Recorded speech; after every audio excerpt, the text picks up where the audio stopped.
Hello, good morning बेटा। अभी हम 10th क्लास केमिस्ट्री पढ़ रहे हैं। टॉपिक चल रहा है आपका chapter second acid basis and salt में। लास्ट है आज का आपका टॉपिक, फिर ये चैप्टर आपका पूरा हो जाएगा। तो लास्ट वीडियो में कंप्लीट किया था हमने वाटर ऑफ क्रिस्टलाइजेशन। आज का टॉपिक है प्लास्टर ऑफ पेरिस, जिसको हम शॉर्ट फॉर्म में पीओपी बोलते हैं। ये एक्चुअली में एक सॉल्ट है जिसका फॉर्मूला मैंने आपको कल बताया था, calcium sulphate dot half H2।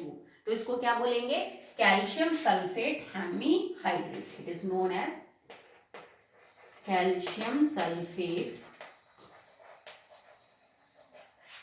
Hemihydrate. Okay, so this is known as chemically calcium sulfate hemihydrate। और वैसे इसको हम शॉर्ट फॉर्म में पीओपी या फिर प्लास्टर ऑफ पेरिस भी बोलते हैं। ओके, इसको बोला क्यों गया प्लास्टर ऑफ पेरिस? क्योंकि सबसे पहले first it was prepared bye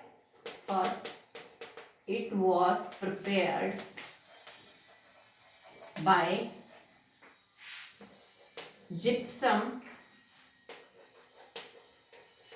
that is CaSO4.2H2O, that is found in Paris.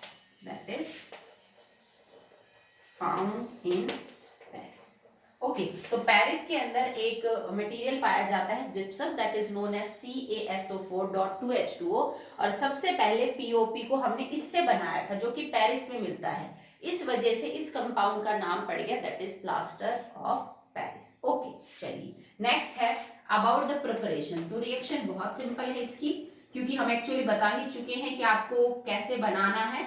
तो पीओपी को बनाने के लिए हम जिप्सम को हीट करते हैं। ठीक है, तो जिप्सम क्या है?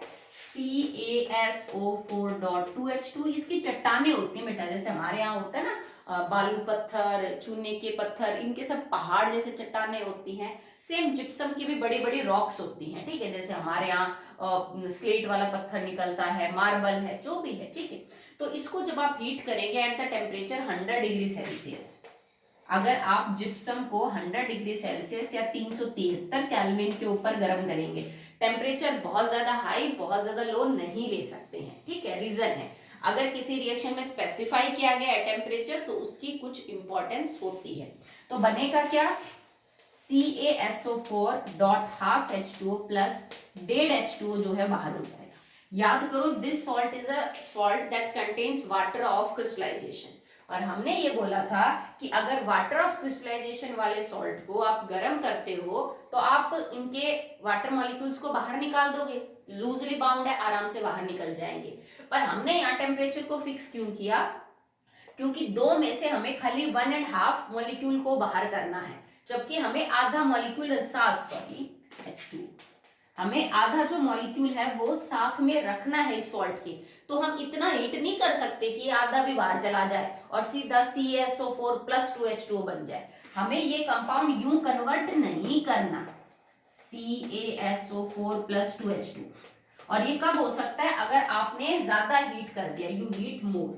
इफ यू मोर हीट अगर आप करोगे, आप मोर हीट सप्लाई करोगे तो जाके ये हो सकता है। तो हमने टेम्परेचर को थोड़ा फिक्स रखा है, लगभग ये 100 से 120 के बीच में रेंज करेगा, ताकि सिर्फ हाफ मॉलिक्यूल साथ रहे CaSO4 के, और जो आपका 1.5 है वो मॉलिक्यूल क्या हो जाए? बाहर। ठीक है, तो यही चीज लिखी हुई है। वैसे की टेम्परेचर जो है वो 100 से बहुत ज्यादा आप ना होने दीजिए, नहीं तो क्या होगा कि सारा का सारा वाटर मॉलिक्यूल जो है वो CaSO4 के साथ से निकल जाएगा। If temperature is more than 100 degree Celsius और ये बढ़ाएगा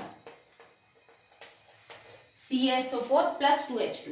और इस कंपाउंड को हम बोलते हैं dad bond plaster. It is a dad bond plaster.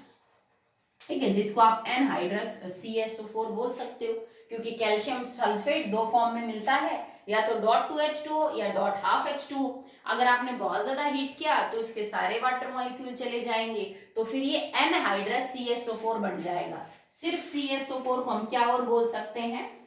Anhydrous calcium sulphate या एनहाइड्रस CaSO4।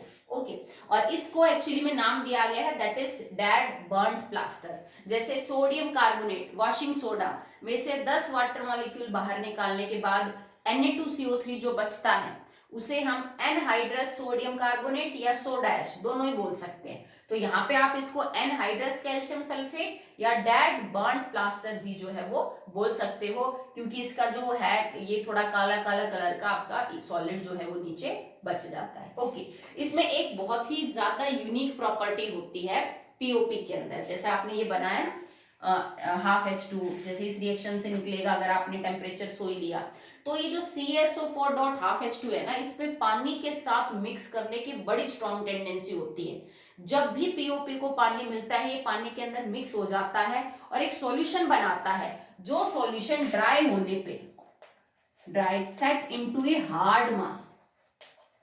ठीक है, और जब आप इसको पानी के साथ मिला देते हो, सॉल्यूशन बना लेंगे, तो ये सॉल्यूशन जब सूखेगा ना तो बहुत ही सख्त हो जाता है। ठीक है, तभी तो तुम जैसे मान लीजिए तुम्हारे हाथ की बोन फ्रैक्चर होगी, डॉक्टर ने उसको ठीक किया उसके सही जगह पे, पर क्योंकि आपके हाथ की मूवमेंट हो सकती है तो दोबारा हड्डी डिसलोकेट हो सकती है, तो वो क्या करता है कि हड्डी को प्रॉपरली पोजीशन में ला के और उसके ऊपर वो जो प्लास्टर ऑफ पेरिस का घोल है पट्टी के साथ वो लपेट देता है। ठीक है, गीला है तब तक वो अच्छे से पोजीशन में आ जाएगा क्योंकि वो गीला लपेटता है। ठीक है, जैसे जैसे वो सूखेगा वो इतना सख्त हो जाता है कि जैसे मान लीजिए आपकी ये हड्डी ब्रोक हुई थी यहाँ पे, इसके चारों तरफ लपेट दिया तो आपका ये हाथ यूं मूव कर ही नहीं सकता। ठीक है, आप आगे पीछे उंगलियां हिला लोगे, पीछे से हाथ हिला लोगे, कोहनी से कंधे से, पर यहां से मूवमेंट होगी ही नहीं बोन की। इतना हार्ड होता है वो, एकदम सीमेंट की तरह टाइट हो जाता है। यू ऑल नो दैट, आपने जरूर देखा होगा। ठीक है, तो इसमें पानी को एब्जॉर्ब करने की बड़ी स्ट्रॉन्ग टेंडेंसी है और एब्जॉर्ब करती बहुत ही सॉलिड पत्थर जैसा स्ट्रक्चर बन जाता है। ओके, तो इसको इसी वजह से हम घर में ये जो डेकोरेशन के आइटम्स हैं ये सब बनाने में भी यूज करते हैं। ठीक है, इसकी इसी प्रॉपर्टी की वजह से इसका इतना ज्यादा यूज होता है। ओके, नेक्स्ट है the properties of plaster of Paris. तो क्या क्या प्रॉपर्टीज हैं प्लास्टर ऑफ पेरिस?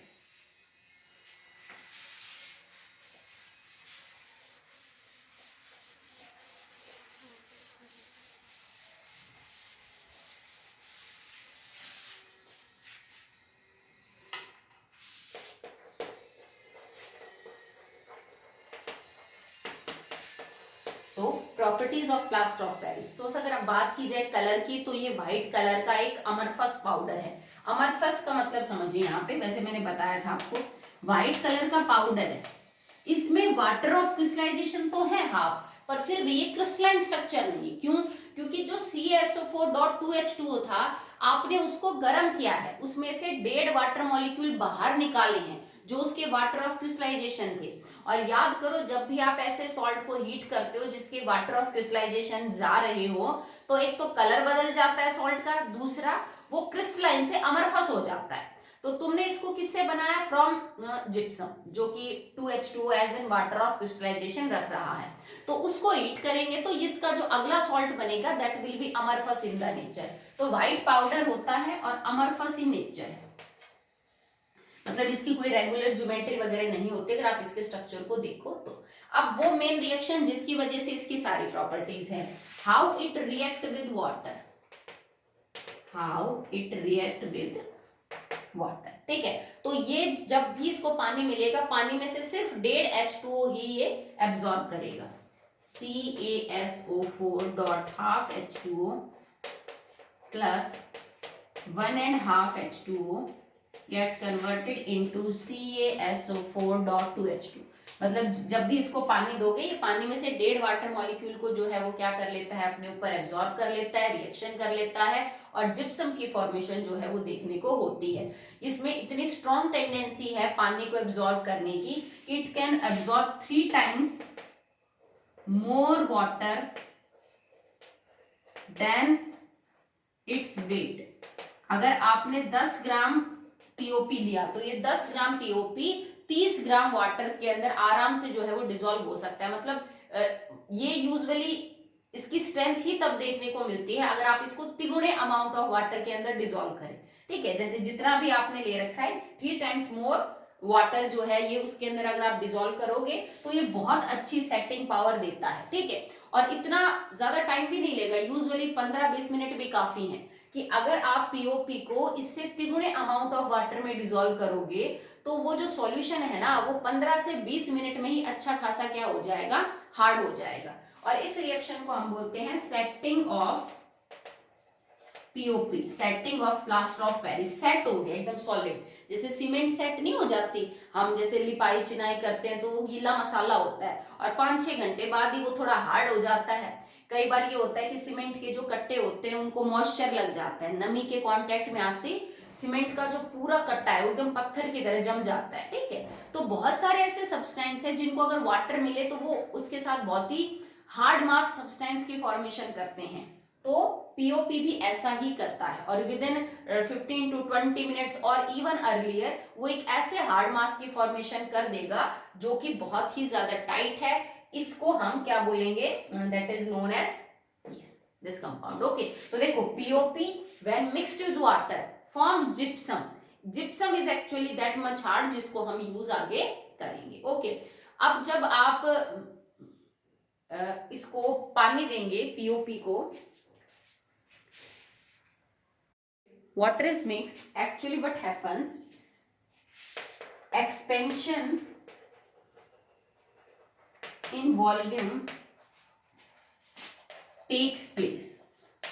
अगर आप पीओपी को पानी के साथ मिक्स करेंगे तो जो सॉल्यूशन बनेगा ना, और वो जब सॉलिड मास में हो जाएगा तो उसकी वॉल्यूम लगभग 1% ज्यादा होती है बजाय कि जब आपने सॉलिड फॉर्म में पीओपी को लिया था। और यही रीजन है, जैसे मान लो एक सिंपल सी चीज है, आपके पास एक रिंग है, ठीक है, ये है एक मोल्ड है। जैसे कई बार हम डिजाइन वगैरह नहीं बनाते किसी चीज का, तो पीओपी के डिजाइन वगैरह बनाने के लिए क्या करोगे आप, पीओपी और वाटर का घोल इसमें डाल दोगे, ठीक है, घोल इसके अंदर डालोगे। आपको ये सांचा है एक्चुअली में जिसमें से आपको ये रिंग इस तरह की बाहर निकालनी है। आपने सांचा के अंदर जो सॉल्यूशन डाल दिया, इसमें प्रॉपर्टी क्या होती है पीओपी और वाटर के सॉल्यूशन में कि जब ये सॉलिड स्टेट में आएगा, ठीक है, तो इसकी वॉल्यूम थोड़ी सी बढ़ी हुई मिलेगी आपको लिक्विड के मुकाबले। इसका मतलब तुमने लिक्विड डाला, लिक्विड पूरी तरह से इस रिंग को भर लेगा, और जब ये ठंडा होगा सॉलिड होगा तो इसकी वॉल्यूम थोड़ी सी ज्यादा है, तो ये बहुत ही एकदम टाइट फिटिंग कर लेता है उस मोल्ड की, ठीक है। अगर कोई चीज मान लीजिए सेम चीज होती कि ये सिकुड़ जाता, कि मैंने लिक्विड को इसमें डाला और सॉलिड होने के बाद एक्चुअली में जो आपका सॉलिड सब्सटेंस बना वो थोड़ा सिकुड़ा हुआ था, उसकी वॉल्यूम पहले से घट गई थी, ठीक है, फिर तो आपका मोल्ड प्रॉपरली ढंग से नहीं बन पाएगा, उसमें से निकल नहीं पाएगा। इसमें प्रॉपर्टी है कि वॉल्यूम लगभग 1% एक्सपेंड कर जाती है। अगर एक्सपेंड कर रही है तो सॉल्यूशन ने जितनी जगह घेर रखी थी मोल्ड में, आपका सॉलिड बनने के बाद वो ज्यादा जगह घेर रहा है, तो बहुत ही टाइटली फिट हो जाता है किसके अंदर, मोल्ड के अंदर, और बहुत ही परफेक्ट फिटिंग जो है वो निकल के आती है। जिस भी शेप का आपको जो भी चीज बनानी है तो बहुत ही अच्छी से वो शेप निकल के आती है। Okay, so that will be all about properties की ऐसी कोई प्रॉपर्टी नहीं है, सिर्फ पानी के साथ रिएक्शन है। नेक्स्ट बात करते हैं अबाउट यूजेस। तो यूजेस बहुत इंपॉर्टेंट है, यूजेस से क्वेश्चन बन के आएंगे। तो सबसे पहला तो वही जो मैंने आपको बताया, in the bandages purpose for broken bones. अगर आपकी हड्डी फ्रैक्चर हो जाती है कहीं भी तो डॉक्टर हड्डी को सही जगह पे लगाने के बाद उसके चारों तरफ इसका सॉल्यूशन लपेट देता है पट्टियों के साथ, ठीक है। आपने कभी कटा हुआ प्लास्टर देखा हो गीला करके, और सूखने के बाद वो उस हड्डी के चारों तरफ इतना टाइट हो जाता है कि वो हड्डी मूव ही नहीं कर पाती, ठीक है, जिस वजह से फिर वो प्रॉपरली अपनी जगह में 10 दिन 15 दिन महीने तक सेट हो जाती है, ठीक है। आप इसके खिलौने बना सकते हो, टॉयज, ठीक है, गांवों में अक्सर बेचने आते हैं लोग, शहरों में भी मूर्तियां होती हैं जो प्लास्टर ऑफ पेरिस के आप बना सकते हो, स्टैचू हैं, ठीक है। मूर्तियां से मेरा मतलब ये नहीं है कि जो बच्चों के बड़ी बड़ी स्टैचूज भी प्लास्टर ऑफ पेरिस की बनाई जाती हैं। डेकोरेट करने के लिए कुछ आइटम, जैसे नए घर वगैरह बनाते हैं तो कुछ फूल पत्तियों के, कुछ भगवान की मूर्तियां होती है जिनको दीवार पे आप यूं करके चिपका सकते हो। पीओपी के बने हुए आइटम्स को इवन आप रूफ पे भी यूं चिपका सकते हो, वो गिरते नहीं है, लाइट वेट होते हैं और पानी के कांटेक्ट में आते वो बहुत अच्छी पकड़ बना लेते हैं। तो आप डेकोरेटिव आइटम्स में, ज्वेलरी बनाने में भी इनको यूज कर सकते हो, ठीक है। सेकंड, आप इससे चौक बना सकते हो, ठीक है। तो पीओपी से हम जो ये ब्लैक बोर्ड चौक्स होते हैं इनको हम बना सकते हैं।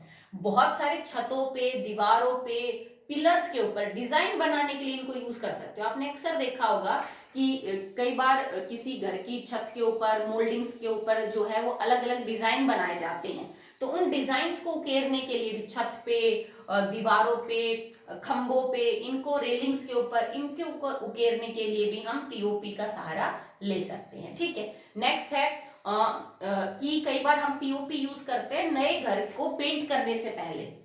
न्यू हाउस अगर आपके पास है, शुरू में जैसे आपने चिनाई करवाई, तो चिनाई वाली दीवार पे हम सीधा नहीं करते ना पेंट को, पहले एक व्हाइट कलर की पुट्टी लगाई जाती है जिसको हम घर में बोलते हैं, वो पीओपी होता है। उसका पर्पस क्या होता है कि जब आप किसी नई दीवार को देखोगे तो उसमें बहुत छोटे छोटे छोटे छोटे छेद होते हैं, ठीक है। पेंट उसमें अच्छे से नहीं लग पाएगा अगर वो छेद भरे ना गए, या वो दीवार अगर स्मूथ ना हुई तो पेंट अच्छे से अप्लाई नहीं हो पाएगा। सिंपल बात है।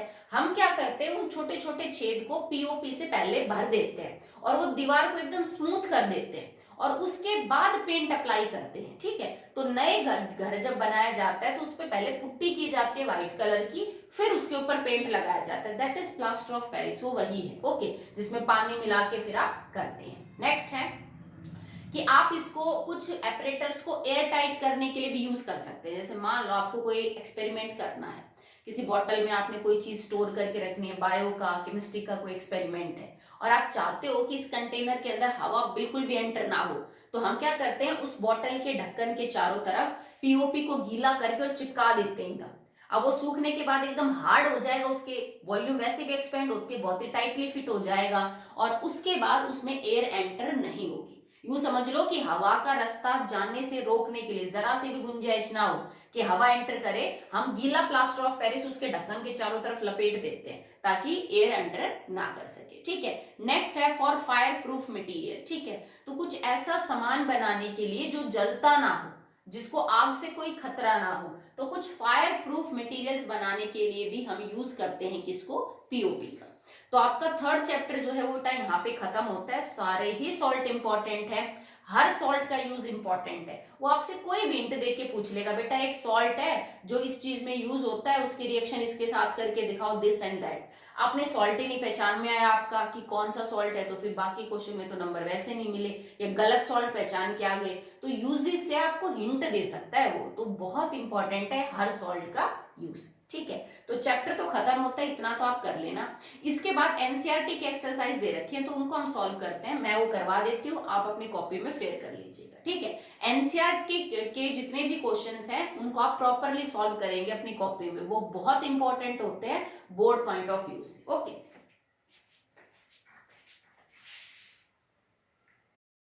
Before starting NCERT questions there is some exercise, पहले उसको कर लेते हैं हम। Some solve problems, okay. तो अभी जो हम टॉपिक करके आए उन पे दे रखा है। फर्स्ट क्वेश्चन है, if someone is suffering from problem of acidity after over eating, किसी को एसिडिटी हो गई क्योंकि उसने जरूरत से ज्यादा खा लिया है, which of the following would you suggest as a remedy. Remedy का मतलब होता है उपचार, कि आप उसको क्या सजेस्ट करेंगे इस चीज को ठीक करने के लिए, रेमेडी, ठीक है। क्या आप उसको लेमन जूस पीने को बोलेंगे? नहीं, क्योंकि ऑलरेडी पेट एसिडिक है, आप ऊपर से एसिड दे रहे हो, लेमन खट्टा है, एसिडिक है। विनेगर ऑल्सो एसिटिक एसिड का सॉल्यूशन है, तो एसिड को एसिड थोड़ी ना न्यूट्रलाइज करेगा। बेकिंग सोडा सॉल्यूशन, हाँ हम बेकिंग सोडा सॉल्यूशन उसको दे सकते हैं, because it is slightly basic in the nature, और बेस जाके न्यूट्रलाइज कर सकता है एसिड के effect, okay. Give reason same है, because it is a weak base and it can neutralize the effect of acid present in the stomach. Question number second, a substance X which is used as an antacid react with dilute hydrochloric acid. अब देखो, ऐसा नहीं है कि बेटा सिर्फ ये compound है जो एंटासिड हो सकता है, नहीं, और भी कंपाउंड है जो एंटासिड का काम करते हैं, but we are confined with our syllabus. अगर 10th की बात की जाए तो ये कंपाउंड है जो एंटासिड के तौर पे यूज किया जाता है, अदरवाइज और भी कंपाउंड है। तो कहता है कि एक सब्सटेंस है जो एंटासिड के तौर पे यूज किया जाता है। अब देखो, इसके यूज में पढ़ा था ना हमने बेकिंग सोडा के यूज में कि एंटासिड है। अब अगर किसी बच्चे ने यूज पे ध्यान नहीं दिया, रिएक्शन कर ली, तो उसको समझ आएगा कि ये बेकिंग सोडा के बारे में बात हो रही है? नहीं ना, तो आगे का क्वेश्चन हो ही नहीं पाएगा उसका, ओके।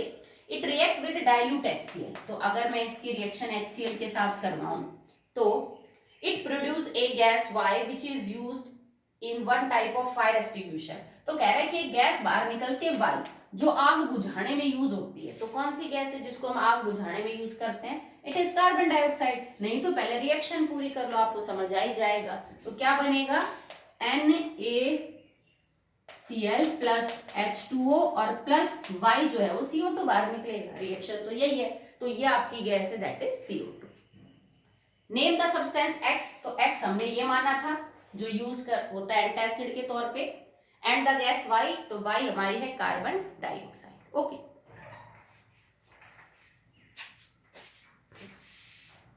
क्वाइट सिंपल रिएक्शन आपकी पड़ी हुई, सो आप आराम से एक्स वाई जो है वो आइडेंटिफाई कर सकते हैं। नेक्स्ट है problem number 3। When a piece of limestone react with dilute HCl, तो लाइमस्टोन क्या होता है बेटा, चूने का पत्थर, फॉर्मूला है CaCO3। आप इसको लाइमस्टोन भी बोल सकते हो, मार्बल भी बोल सकते हो, चौक भी बोल सकते हो, या तुमसे यूं कह दे कोई अंडे का जो छिलका होता है बाहर का, ठीक है, बॉईल करने के बाद जिसको हम निकालते हैं, उन सब का फॉर्मूला है CaCO3। Okay, it react with dilute HCl, ये डाइल्यूट HCl के साथ रिएक्शन करता है, ठीक है। Okay, so to produce a gas X, कोई गैस बाहर निकलती है, that is X। When X is passed through water, then a white precipitate Y is formed। अगर X को मैं वाटर में से पास करूं तो व्हाइट कलर के प्रेसिपिटेट बनते हैं Y के on passing excess of 1 second, when gas X is passed through water, then a white PPT Y is formed on passing excess of gas X। इसका मतलब अगर आपने X को एक्सेस में ले रखा है, पानी के साथ डिजोल्व किया, पर S जो है वो एक्सेस में है, तो व्हाइट कलर के पीपीटी बनते किसी सब्सटेंस के, क्या है, क्यों, कैसा है, कुछ नहीं पता आपको। उसके बाद है 1 सेकेंड, सॉरी हमने मिसअंडरस्टूड किया, ये क्या कह रहा है कि X react with water to form white PPT of a substance Y, but if this white PPT is dissolved in excess of X, then white PPT dissolve forming a soluble compound Z। तो white PPT गायब हो जाएंगे और एक Z बनेगा, ठीक है। Reaction बड़ी सिंपल है, तुमने पढ़ रखी है फर्स्ट और सेकंड चैप्टर में। देखो, जब कैल्शियम कार्बोनेट डाइल्यूट HCl के साथ रिएक्शन करेगा तो बनेगा क्या, CaCl2 प्लस में H2O और प्लस में Cl2, सीधी सी बात है, ठीक है। तो H2O लिक्विड फॉर्म में है, ये भी एक्वस फॉर्म में है, तो गैस तो CO2 ही है, तो X तो CO2 आ गया। अब जब आपने यहाँ पे ले रखा है CO2, आप इसको पास करेंगे, 1 second, X is CO2, gas X is produced when X is passed through water। अगर X को आपने वाटर में से पास किया, नहीं बेटा, इसमें देखो थोड़ी प्रॉब्लम है एक्चुअली में, इसमें लाइम वाटर आना चाहिए, वाटर गलत दे रखा है इसने। When a piece of limestone react with dilute HCl, a gas is produced, that is OKCO2। When X gas is passed through water, then a white PPT Y is formed। इसमें देखो, इसमें lime water आना चाहिए, इसने गलत लिख रखा है, इसको यहाँ पे बताना चाहिए था when CO2 is passed through not water, lime water, ठीक है। तो लाइम वाटर क्या हो जाएगा, CaOH ट्वाइस। अगर मैं कार्बन डाइऑक्साइड को लाइम वाटर में से पास करती हूँ तो जो आपका सॉल्यूशन है वो कैसा हो जाता है, धुंधला हो जाता है, मिल्कीनेस हो जाती है, जो इसका टेस्ट भी है। तो मिल्कीनेस किसकी वजह से होती है, व्हाइट कलर के पीपीटी किसके बनते हैं, CaCO3 और प्लस में H2O। तो ये आपसे यही पता करवा रहा है कि इस X गैस को ना जब मैं लाइम वाटर में घोलती हूँ तो व्हाइट कलर के पीपीटी बन जाते हैं, क्योंकि वो कैल्शियम कार्बोनेट है। ओके, अब क्या कह रहा है कि अगर इस कैल्शियम कार्बोनेट को तुमने हद से ज्यादा CO2 ले ली तो क्या बनता है, तो बेटा अगर तुम CO2 को लिमिटेड अमाउंट में कैल्शियम हाइड्रोक्साइड में से पास करोगे तो कैल्शियम कार्बोनेट और वाटर बनता है, solution will be milky.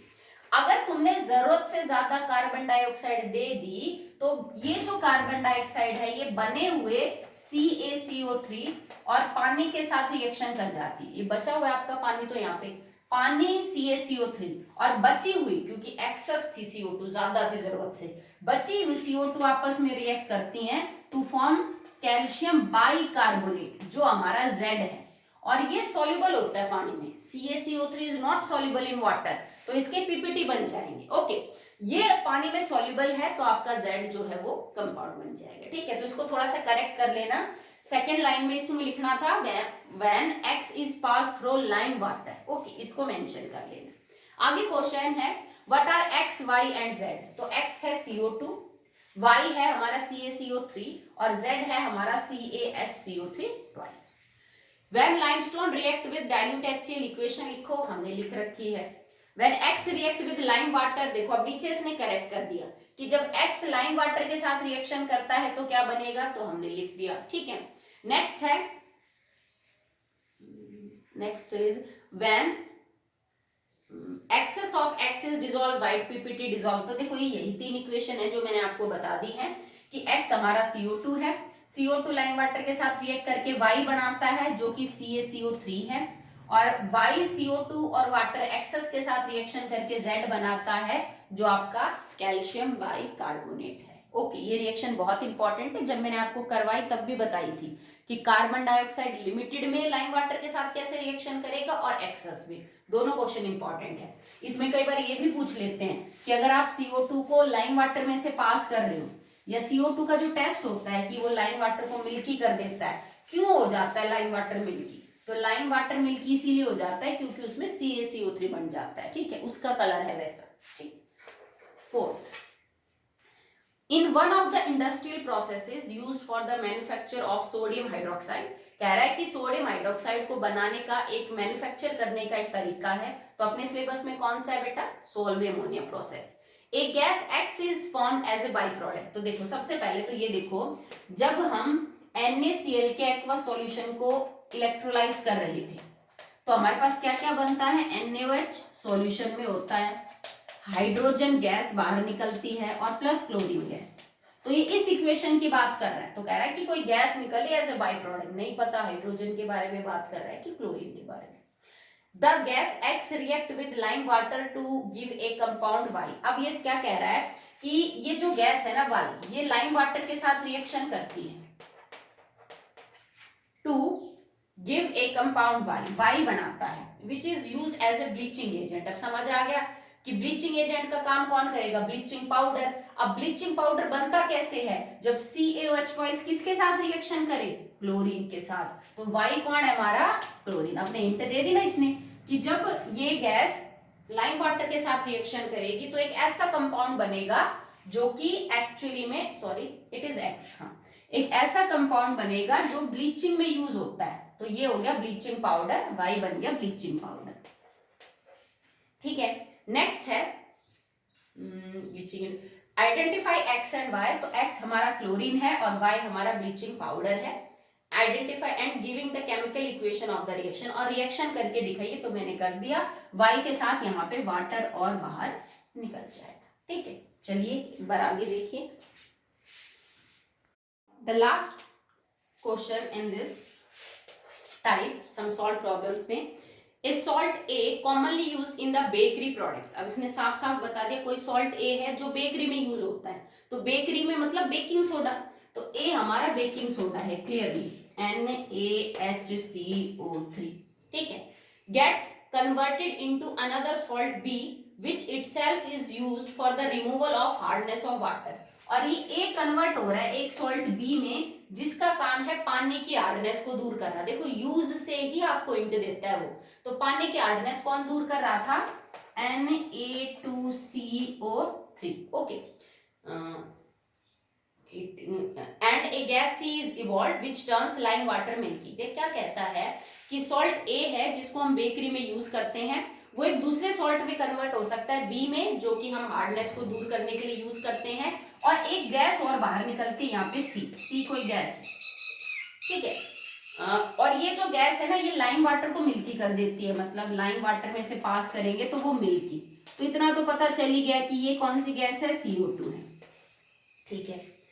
Lime water milky. Identify ABC, तो A ये है B ये है, और अगर इक्वेशन की बात करें, किस इक्वेशन का जिक्र कर रहा है, तो जब NaHCO3 को हम हीट करते हैं तो ये Na2CO3 प्लस H2O प्लस में CO2 में कन्वर्ट हो जाता है, और ये तो सॉल्यूशन है, ये आपका बाहर निकल जाएगा in the form of gas, तो इसी वजह से इस गैस के बारे में बात हो रही है, ठीक है। तो 5 सॉल्व प्रॉब्लम्स मैंने करवा दी हैं, आप इनको फेयर कॉपी में कर लेना, जो आज प्लास्टर ऑफ पेरिस और पीओपी जिप्सम किया है वो कर लेना, यूजेस सारे लिख लेना, ठीक है। सो लास्ट में यही कहेंगे बेटा, क्योंकि तुम्हारे यूटी स्टार्ट हो चुके हैं 27 से डेट शीट वगैरह सब आ चुकी है आपकी, तो अपना जो तैयारी है वो पूरी रखना।